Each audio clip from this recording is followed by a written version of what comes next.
bonjour à tous, bienvenue à cette nouvelle émission de Cap Immo, l'émission dédiée à l'immobilier sur RCJ. Et merci à nos invités. Alors en premier, je présente Émilie. Émilie, vous êtes agent immobilier à Paris, 3e. Tout à fait, 75 rue de Turbigo. Merci d'être avec nous. Merci David. Cyril, bienvenue, un habitué. Merci David. C'est toujours un plaisir de venir sur RCJ pour participer à ton émission. Longue expérience des réseaux immobiliers. Exactement, j'ai travaillé dans différents réseaux français, des grands réseaux nationaux, absolument. Parfait. Et Jonas, merci, première participation. Merci David, première participation. Notaire à Paris. Tout à fait, notaire à Paris Centre. Parfait, je suis ravi d'être avec vous. Alors de mon côté, on me demande souvent, et toi, ton expérience, donc je le dis en même temps qu'on se présente. Agent immobilier, aussi une expérience dans les réseaux immobiliers. Et puis là, sur le sujet du jour, je vais essayer de représenter un peu les investisseurs. Alors le sujet du jour, justement, c'est que peut-on attendre d'un agent immobilier? Donc pour lancer ce sujet, j'ai été chercher, on va dire, des sondages, et j'aimerais que vous réagissiez avec moi. Donc la première info, c'est que l'IFOP révèle que 68% des Français ont une image positive des agents immobiliers. Qu'est-ce que ça vous évoque ?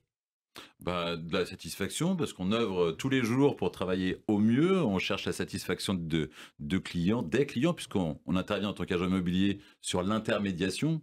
Il ne s'agit pas de défendre plus l'un que l'autre, mais que la vente soit parfaite, entre guillemets, et que tout le monde soit satisfait. Donc si les 68% des Français sont satisfaits, ont une bonne image des agents immobiliers, c'est que les agents immobiliers réalisent parfaitement leur prestation. Et surtout, on peut rajouter, Cyril, je pense que toi et moi, on a démarré il y a un peu plus de 20 ans dans ce métier.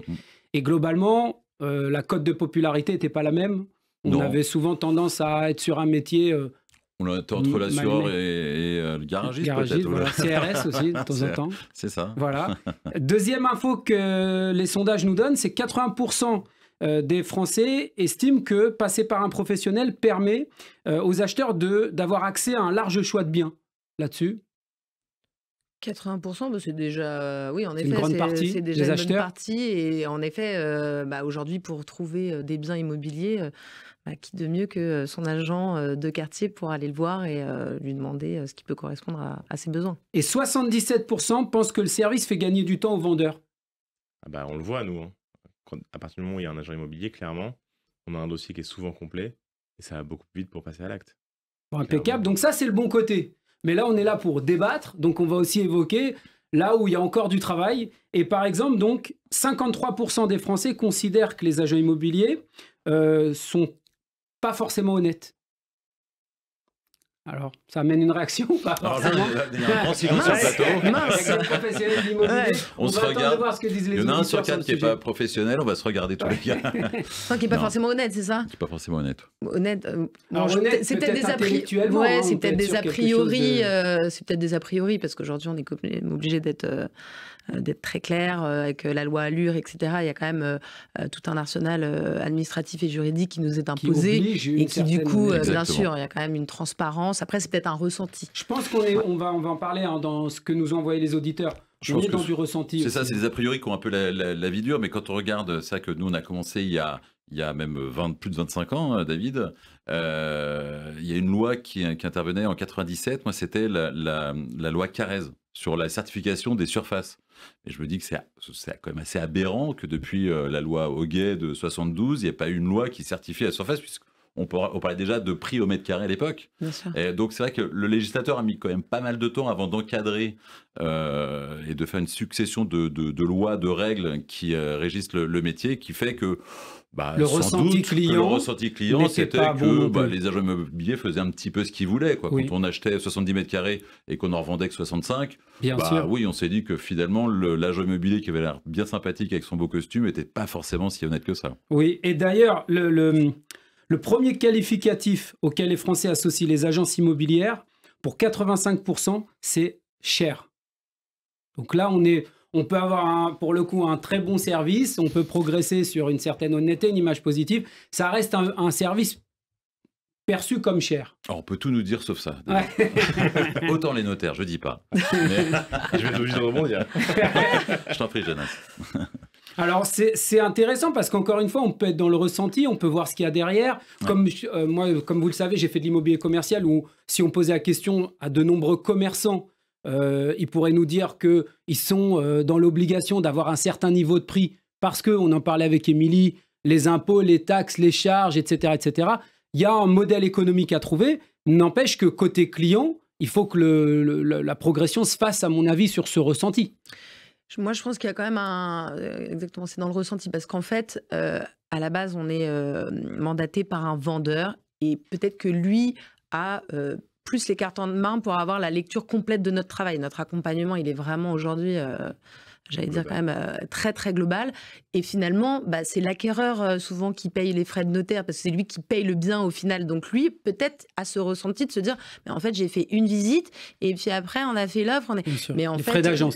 Voilà, mais en fait, notre travail et notre accompagnement a démarré bien plus tôt en amont. Voilà, exactement, entre l'estimation, de bien voir justement, de bien décaper tout, de regarder tous les documents, de voir s'il n'y a pas eu de problème, etc. Alors lui, il arrive, il visite, on lui dit, il n'y a pas de problème. Il se dit, bon, ça roule. Mais en fait, il y a un travail en amont qui est énorme. Et après, il y a un accompagnement qui se fait. Il y a des acquéreurs qui sont à l'écoute. On va en reparler, Émilie, si vous voulez bien, parce que ça fait partie de ce que les auditeurs nous ont dit.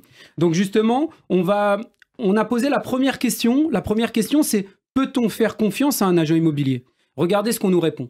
Alors oui, pour moi, on peut faire confiance à un agent immobilier, étant donné que c'est un pro qui connaît son métier et qui aura tout intérêt à vous proposer des biens en accord avec vos projets de vie, étant donné qu'ils sont rémunérés uniquement à la commission. Parfait. Alors là, pareil, on parle de confiance. Moi, j'avais envie de dire, Cyril, je vous passe la parole, j'avais envie de dire quelque chose, parce que la base de la confiance, c'est déjà de savoir sur quoi on peut l'interroger. Sur quoi je peux interroger un agent immobilier si je me mets en casquette investisseur? Je pense que je peux l'interroger sur le marché local. Je peux l'interroger aussi sur des modifications, par exemple, l'agencement qui marcherait le mieux pour sa clientèle en location ou à la revente. Ça, c'est des choses, quand on est investisseur, qui peuvent être intéressantes. En revanche, l'interroger sur est-ce que dans 5 ans, dans 10 ans, ça va valoir plus? Et il y en a qui essayent. Mais après, si on parle de confiance, je pense que la confiance, elle ne peut pas aller jusque-là. On parlait ensemble aussi de la notion de travaux. Est-ce qu'il est à même de nous donner des conseils là-dessus, ou sur encore un montage que peut nous donner un notaire? Donc en fait, je pense que la première notion, c'est peut-être de savoir sur quoi je peux interroger un agent immobilier pour que la confiance se crée. Je ne sais pas ce que vous en pensez. Cyril? Oui, j'ai juste rajouté par rapport à ce que vient de dire l'auditeur, c'est effectivement l'intérêt de l'agent immobilier, comme je disais en préambule, c'est que la vente se fasse dans les meilleures conditions. C'est pas de vendre tel ou tel bien, c'est que l'acquéreur qui l'a sollicité trouve le bien qui lui corresponde parfaitement au prix qui lui convient, etc. Et effectivement, l'agent immobilier est payé uniquement à la commission encaissée. Une fois que le propriétaire, le vendeur a reçu son chèque, et que son virement maintenant, et que l'acquéreur a reçu ses clés. Donc oui, mais est-ce que je rebondis là-dessus, si je peux me permettre, c'est à la fois gage d'une efficacité recherchée et de ne pas payer avant, mais c'est aussi potentiellement là où ça peut poser problème à un acquéreur qui se dit, enfin un vendeur un peu moins, mais un acquéreur qui se dit finalement, il va me vendre ce qu'il a, puisqu'il va être payé uniquement si il me vend quelque chose. On vend ce qu'on a forcément, mais après, ça plaît ou ça plaît pas. Un acquéreur, il va pas acheter quelque chose qui lui plaît pas. Je pense qu'il y a trop d'enjeux. Enfin, Émilie pourra sans doute y répondre encore davantage, mais un bien immobilier, on n'achète pas que 4 murs, un parquet, des moulures, etc., une porte d'entrée. On achète aussi un quartier, on achète des écoles, on achète... Et l'agent immobilier est là pour faire en sorte de répondre à tous ces critères et de faire une sélection de biens ou d'aller chercher les biens qui correspondent à ses clients. C'est ce que disait Émilie tout à l'heure, c'est qu'on voit que la visite qui se passe parfaitement bien, elle se passe parfaitement bien, et on arrive à une conclusion parce que tout a été préparé avec la découverte acquéreur et avec la recherche qu'on a fait auprès des vendeurs, la recherche de biens. Donc c'est ce travail en amont que peut-être les agents immobiliers et les têtes de réseau aussi ont du mal à mettre en avant, à illustrer pour que ce sentiment de coût lié à une acquisition immobilière soit plus transparent. Alors Parce que finalement, on parle de entre 5 et 8% maximum d'honoraires qui sont pris sur des biens. Si on regarde sur d'autres investissements, on est loin d'être très cher dans ce montant d'acquisition. Oui, mais en même temps, si on doit débattre, on en parlait, on est plus cher que dans d'autres pays. Et donc la question se pose. Faut reconnaître que les personnes se posent cette question. D'ailleurs, vous allez écouter, il y a un couple d'auditeurs qui nous a laissé une réponse à ce sujet. La question posée, donc la deuxième question, que pensez-vous des honoraires des agents immobiliers? On écoute. Concernant les honoraires des agents immobiliers, on pense que il y en a, voilà, il y en a qui abusent énormément. Ce qui est dommage parce que ça enlève ce côté de confiance, je pense. Car quand on voit des prix astronomiques, Ça freine tout. ouais, c'est trop dur et surtout pour nous, des jeunes mariés, ça serait compliqué de payer autant de frais. Voilà, autant de frais. Mais c'est vrai qu'on tombe aussi sur des gens très honnêtes et où les frais ne sont pas excessifs. Alors vous voyez, c'était intéressant parce que ça vient des auditeurs de se dire finalement, il y a une petite parfois confusion dans le sens où les prix sont élevés dans l'immobilier. Vous êtes des professionnels, vous savez que ce n'est pas ces 3-5%, surtout sur les biens élevés, et si on est en région parisienne, qui changent la donne pour des acheteurs, mais le ressenti est important.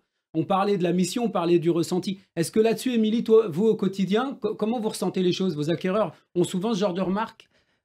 Il y en a, c'est pas forcément les acquéreurs. Une fois encore, souvent c'est les vendeurs parce que c'est notre première clé d'entrée. Aujourd'hui, les honoraires d'un agent immobilier, pareil, ils sont visibles, hein. Vous rentrez dans mon agence, ils sont écrits, ils sont à l'extérieur dans ma vitrine, tout est expliqué.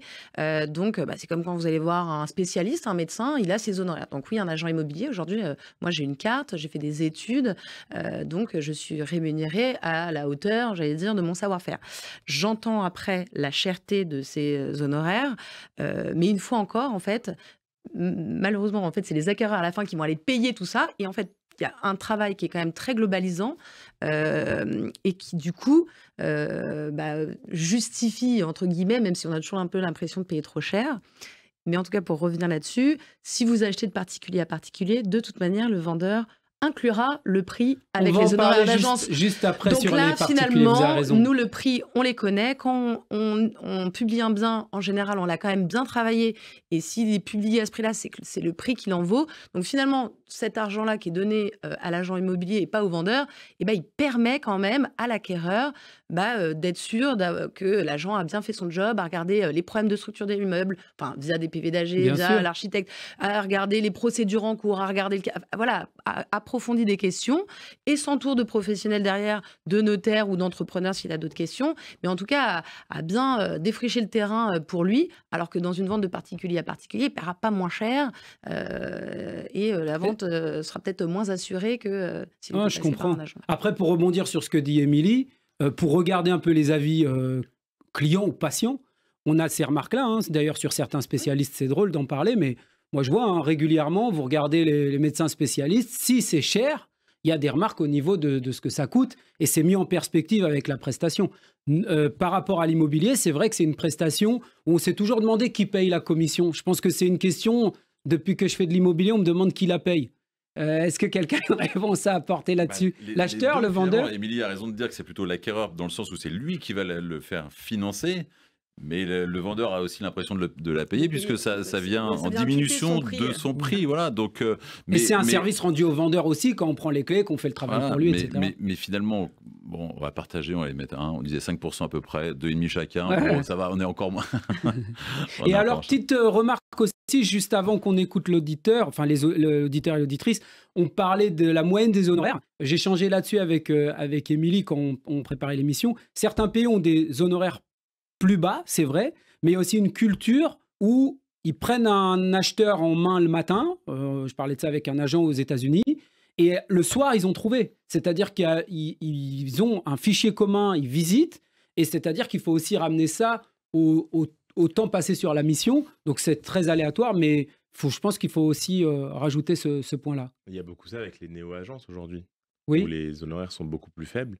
Après, il y a beaucoup de néo-agences qui périclitent en ce moment. Ça, on le voit aussi. Parce que finalement, dans leur modèle aussi, ils sont pas obligés, enfin si, obligés d'aller chercher quand même davantage d'honoraires parce qu'ils font moins de volume. Donc forcément, la moyenne de ces des agents mandataires, notamment dans les réseaux de mandataires, c'est de faire 4 ventes par an. On peut vivre avec 4 ventes par an, mais à partir du moment où il y a des honoraires qui sont conséquents, qui correspondent en fait aux honoraires que prennent les autres agences. Donc, non, ce qui est vrai, ce que je peux aussi, on peut en parler, il faut oser parler de tout ça. Ce qui est vrai, c'est que le ressenti client dans notre métier, ce qui est difficile, c'est est-ce que la mission est vraiment plus complexe quand le bien est plus cher en prix?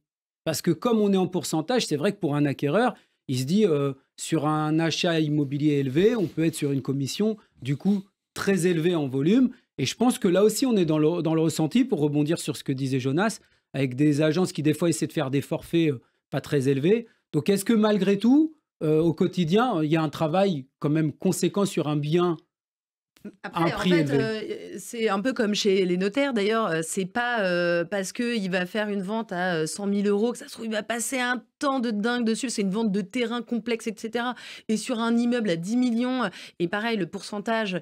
Mais en fait, dans nos métiers, il y a beaucoup de temps où on passe, où on n'est pas rémunéré, voilà. Donc en fait, il faut globaliser, en fait, cette rémunération et en effet, sur, des biens plus chers comme c'est un pourcentage, bah, forcément, à la finale mais ça vient compenser, des plus petits dossiers, mais qui nous ont pris peut-être beaucoup plus de temps. Donc, Oui. en fait, c'est une globalisation, à Et on- l'année qui et on- voilà, en tout cas, de et notre on peut côté, être sur du- forcément, oui, oui. c'est mais Et même si en valeur absolue, ça paraît élevé, en pourcentage, on est comme dans le pourcentage, on est toujours le même, parce que, on- comme j'ai dit tout à l'heure, nos honoraires sont affichés, donc après, on Oui. vient mentir à personne là-dessus. C'est ça, Après, ça a beaucoup 5% de évolué. 500 000 et 5% de 5 millions, c'est pas la même chose.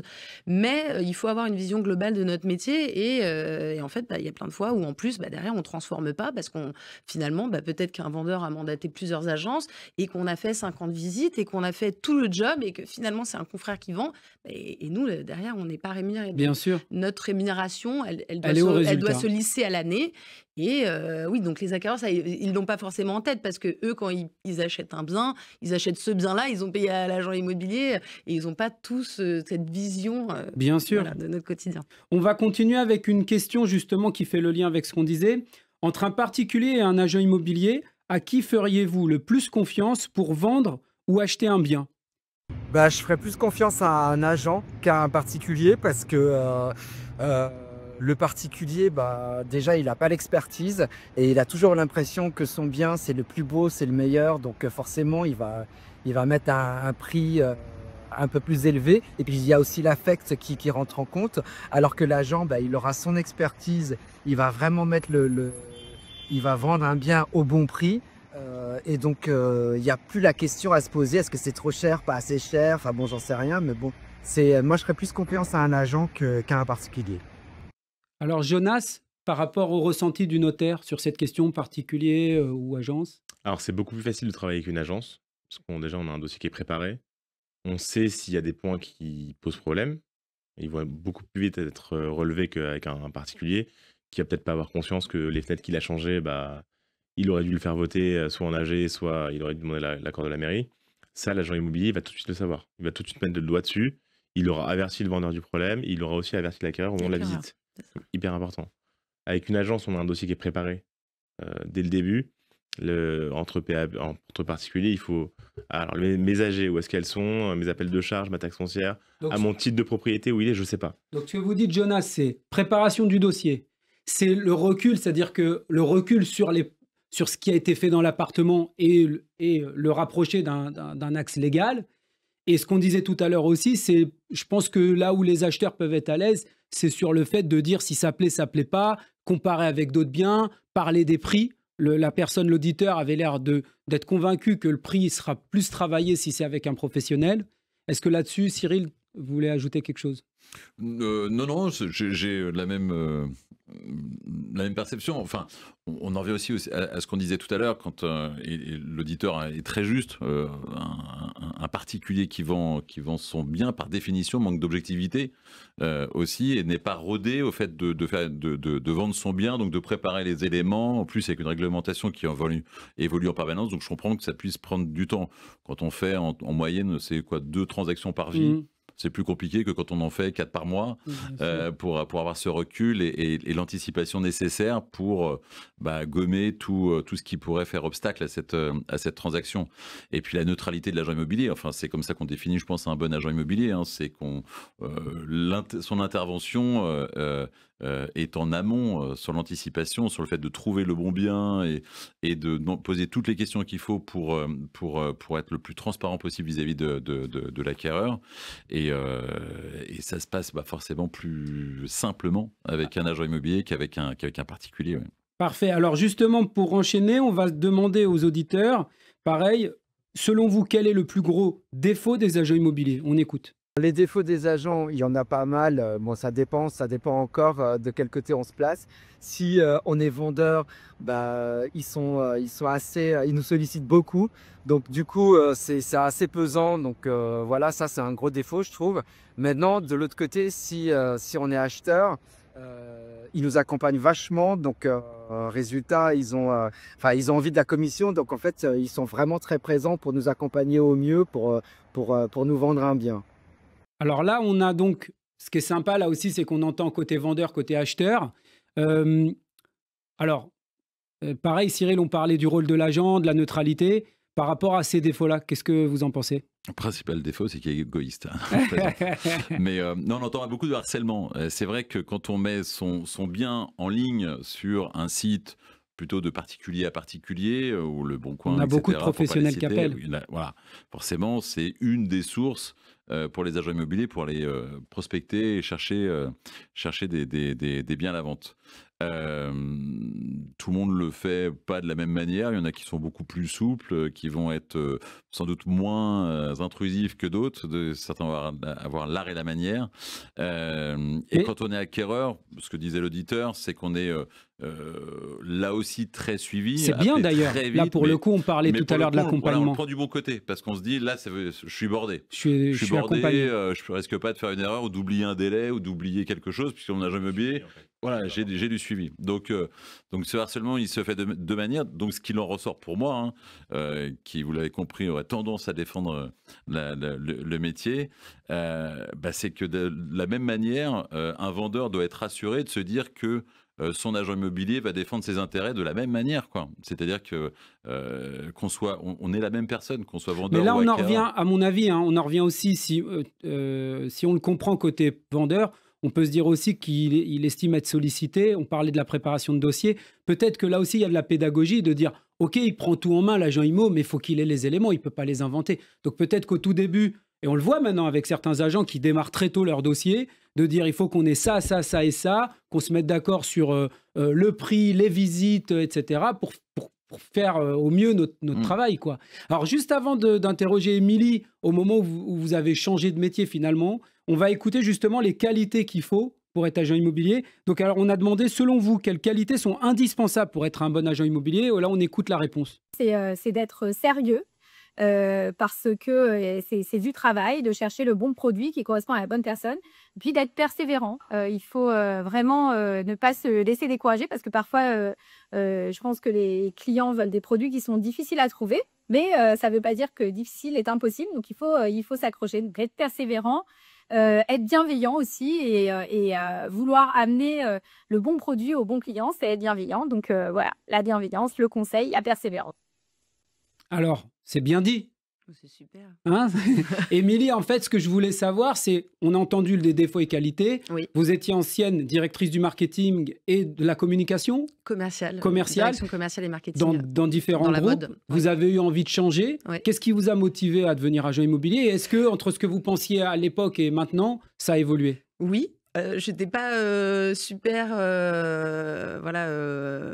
pas contente, mais voilà, j'avais pas fait face à des agents immobiliers qui étaient intéressés. Donc pas forcément une bonne perception. Non, pas une bonne perception, mais après, moi, j'aime l'immobilier parce que j'aime aussi l'architecture. Enfin voilà, j'avais un moteur aussi dans la beauté des immeubles. Enfin bref, mais je trouve que ce métier-là a évolué quand même. En fait, il faut quand même dire que la législation a également évolué là-dessus. Qu'aujourd'hui moi j'ai donc un diplôme, des diplômes, il faut des obligations. on a été obligé aussi de se former et d'arriver peut-être en rendez-vous avec plus de bagages, parce que c'est vrai qu'à l'époque quand j'ai visité des appartements et qu'on me disait là c'est la cuisine et là c'est la salle de bain, oui en effet, voilà.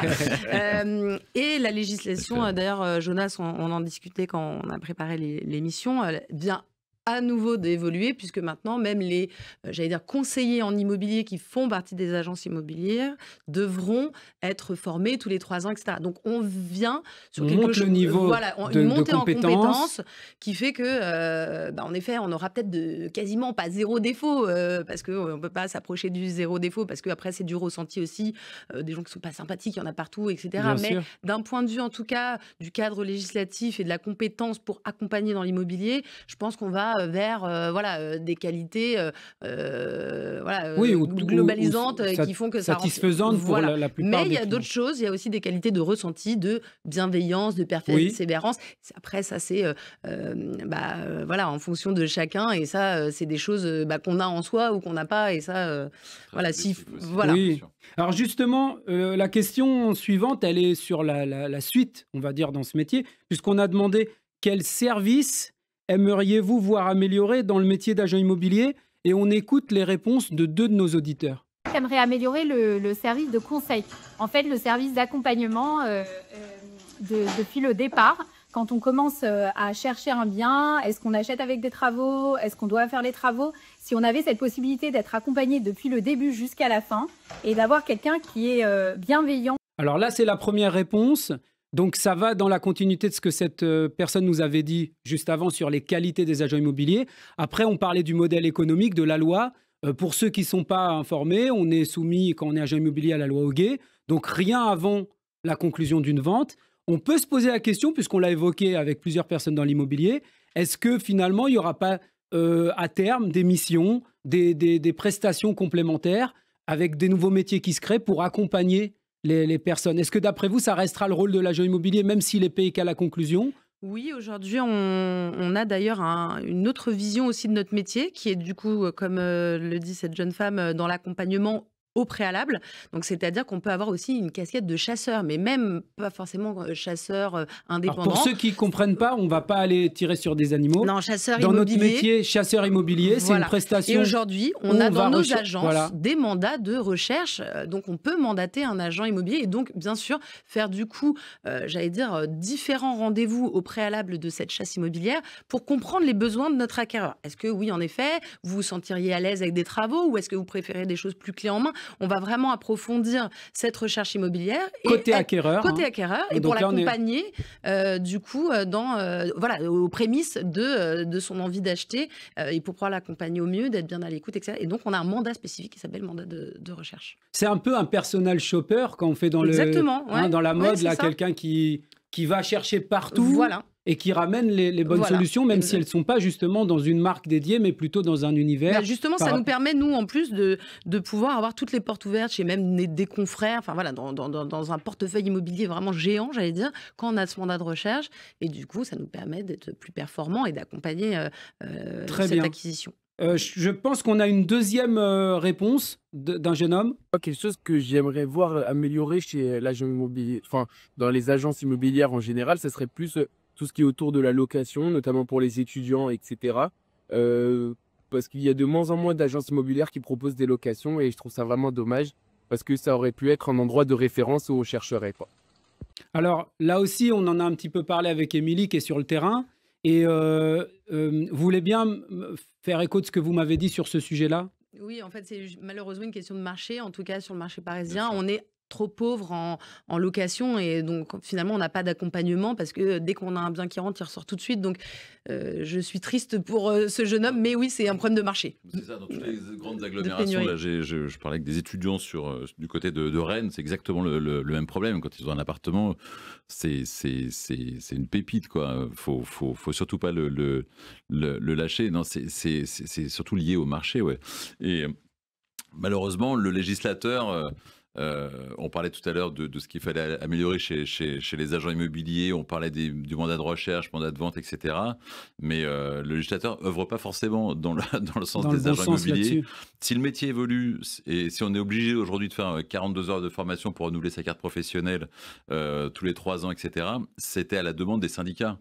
Unis, FNAIM, etc., et des grands réseaux qui ont à chaque fois œuvré pour que leur profession soit reconnue et faire en sorte d'avoir un métier qui se professionnalise encore davantage. Mais là, Cyril, si je peux me permettre par rapport à cette idée-là... C'est toi le chef ici. C'est que on parle du marché. Ce qui est intéressant, là, il y a une hausse qui arrive sur les frais de notaire. Alors, il va bondir, Jonas, parce que tout le monde va penser que ça va dans la poche de Jonas pour ses vacances. Ce qui n'est pas complètement... Non, je plaisante. Il y a une petite hausse de 0,5 points sur la part qui va au département. D'accord. Qui va être effective à compter du 1er avril. Alors, il y a plein de conditions, il faut que ce soit voté par le département, etc. etc. Mais... Voilà, pour maintenant. Alors, pourquoi je prends cet exemple-là? Parce que... Primo-accédant, quand même. Voilà. Parce que pourquoi je prends cet exemple-là? Parce que Cyril commençait à dire que justement les réseaux, la profession se tire vers le haut. Après, c'est typique du ressenti. On parlait du ressenti. En réalité, c'est vrai que parfois on voit de la déception chez les clients des agences immobilières, mais qui sont le reflet du marché finalement. C'est ça, hein? En fait, c'est le marché. C'est pour ça que gentiment, hein, je ne veux pas avoir de contrôle fiscal tout de suite, je tapais un petit peu sur le législateur en disant que c'est parfois des gens qui ne comprennent pas forcément la logique du marché, qui prennent des décisions parfois un peu trop hâtives pour marquer de leur empreinte au passage dans l'Assemblée nationale. Mais aujourd'hui, quand on sait qu'on a un déficit de logements et qu'on a des logements qui sont classés G, qui n'ont jamais été considérés comme passoires thermiques, qui aujourd'hui sont à la limite de l'insalubrité, considérés comme à la limite de l'insalubrité, que ces biens ne peuvent même plus être vendus parce que certaines banques refusent de financer des biens classés G, on marche sur la tête. On parle de Paris, mais c'est pas que Paris, hein, c'est pas du nombrilisme, c'est sur toute la France. On a un déficit de logements qu'on n'a pas pu combler puisque ces derniers temps, là encore, il n'y a eu aucune mesure fiscale qui a permis d'encourager. Je rappelle que la loi Pinel s'est terminée au 31 décembre, donc il n'y a aucune mesure fiscale qui encourage le neuf, la production de logements. On n'en a jamais produit aussi peu. Et on enlève du marché mais des milliers de logements qui feraient le bonheur de plein de parents, d'enfants scolarisés Parce que je voulais juste à Rennes, Nancy, etc. Ajouter par rapport à ça, c'est que on serait dans d'autres métiers, on parlerait de marketing, de communication. Le jeune homme qui est frustré au moment de sa location, c'est votre futur acheteur en agence. Donc, on part avec un déficit, alors que finalement, vous récupérez ou pas des offres du marché. Et là, en l'occurrence, c'est vrai que la vraie question à se poser derrière, c'est comment finalement on peut aider ces jeunes quand ils démarrent pour après pouvoir les suivre pendant toute leur vie immobilière, si possible. Et juste pour faire la liaison, on a justement une question finale d'un petit couple qui nous a posé la question suivante. Coucou David, nous c'est Chani et Ethan et on va se marier, on recherche un appart de minimum 2 chambres, un minimum de 60 mètres carrés et Paris proche banlieue. Donc voilà, idéalement 16e, 17e, Neuilly, Le Ballois. Quel conseil tu pourrais nous donner? Alors, Chani et Ethan, d'abord félicitations. Vous allez vous marier, c'est génial. Alors maintenant, sur la recherche immobilière, on a des experts avec nous, donc je vais renvoyer la balle vers eux, ce qui est très facile pour moi. Qu'est-ce que vous auriez envie de donner comme conseil à ce jeune couple qui veut trouver un bien immobilier? On ne sait pas, ça peut être à l'achat ou à la location, j'ai l'impression. Si c'est à l'achat, en tout cas, de définir leur budget, parce que c'est quand même ça, la première clé d'entrée quand on achète. Ils ont déjà défini le secteur, mais le budget, donc de rencontrer un spécialiste qui peut les accompagner pour voir, parce qu'ils vont peut-être se dire on a 500 000 et puis finalement ils ont peut-être 600. Voilà, donc ça c'est à définir. Et peut-être également, donc comme sur les secteurs ils sont quand même assez larges, d'aller se balader, d'aller voir là où ils sont plus confortables, d'aller découvrir les villes. Pour aller voilà, exactement, sur parce leur lieu de que travail. c'est quand même important. Et du coup, s'ils hésitent, moi je trouve que la location, c'est un bon moyen de commencer pour habiter une ville qu'on ne connaît pas ou un nouveau secteur et de se dire, tiens, on va s'établir là-bas 6 mois, 1 an, on va découvrir ça et finalement, derrière, peut-être acheter. Génial. Et Jonas, vous me disiez quelque chose au niveau des budgets justement pour les jeunes ménages. Son budget, voir qui achète. Est-ce qu'on achète à 2? Est-ce qu'on achète avec les parents? Est-ce que les parents nous prêtent de l'argent? Qui va financer? Est-ce que monsieur a plus d'apport que madame? Madame a plus d'apport que monsieur?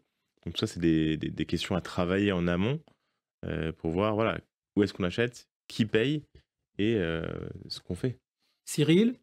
Quand on parle de pros vers qui s'entourer, il y a les agents immobiliers, c'est une chose, mais je me permets de le dire, Jonas, mais on peut aller voir les notaires aussi. C'est gratuit, la consultation est gratuite et beaucoup de gens hésitent à aller voir un notaire. Mais c'est vrai que si on a un projet d'achat, celui qui connaît bien aussi son secteur, même s'il ne visite pas les biens, Oui. mais qui a l'expérience de voir les agents immobiliers qui travaillent bien sur le secteur, voir les contraintes qu'il peut y avoir et surtout qui peut sécuriser déjà en amont, se poser les bonnes questions, c'était d'aller voir aussi le notaire. Donc allez voir Jonas, d'aller voir son agent immobilier qui peut aussi en renvoyer vers un courtier pour, Alors justement, pour ça, le Cyril. financement. Et sur la location, de la même manière, d'arriver avec un dossier complet, parce Oui. que là aussi, s'il Préparé. y a une file d'attente sur une demande de location, les premiers qui vont passer, ça va être les dossiers qui vont être Oui. correctement ficelés. Je rebondis là-dessus. Alors, dossier facile pour ceux Dossier facile, voilà, c'est l'État préparer qui son a dossier, avoir préparé un garant, mais ça peut être aussi sur Visal, Garant-Me, c'est-à-dire Voilà. aller vers ce qu'on appelle une GLI qui rassure le bailleur. Garantie C'est de loyer très impayé, important. absolument.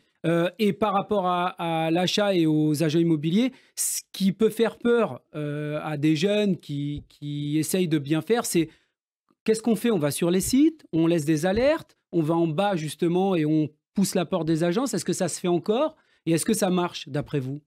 Moi, je pense qu'il faut multiplier. Quand ils viennent en agence, je leur dis, c'est bien d'être venus chez nous. On essaie de les accompagner au mieux sur ce qu'on peut avoir dans notre réseau pour leur pousser les annonces, voilà. Et puis, du coup, de se mettre également des alertes sur les sites internet, d'aller voir les agences immobilières, d'aller voir des notaires, d'aller voir la boulangère du coin qui peut connaître quelqu'un qui...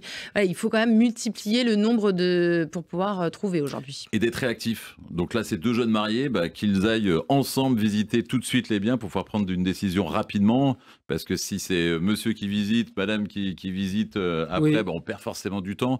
Donc être réactif quand Donc, ils vont... en résumé, quand on sait ce qu'on veut, qu'on a vu qui achète, quel budget, en gros, la recette de cuisine, c'est dossier prêt, que ce soit à l'achat ou à la location. Toutes les pièces, on se met à la place d'un bailleur, on se met à la place d'une agence, on a tout préparé. On priorise ses besoins. On priorise et quand on est sûr de soi, on est efficace, c'est-à-dire qu'on vient les deux, on est capable de dire oui et on est capable de bloquer quand l'affaire est intéressante. Exactement. Réactif et proactif. Exactement. Ok, parfait. Merci à tous. C'est le mot de la fin, Jonas. Voilà, Jonas, J'aurais pas fait mieux. efficace. Donc je remercie Jonas, notaire à Merci, Paris. David. Cyril, merci. Merci, David. Et Émilie, on redonne... Frédélion Immobilier au Marais, Voilà. 75 rue de Turbigo. Merci parfait, David. ravi. Et donc je rappelle le mail de l'émission capimo.rcj@gmail.com. L'émission, elle est disponible en podcast. Vous pouvez nous laisser vos messages sur cette adresse mail. Et je remercie toute l'équipe de RCJ. Et comme la première émission et les suivantes, je dédie cette émission à la mémoire de Gilles Taïeb. Merci beaucoup. À bientôt.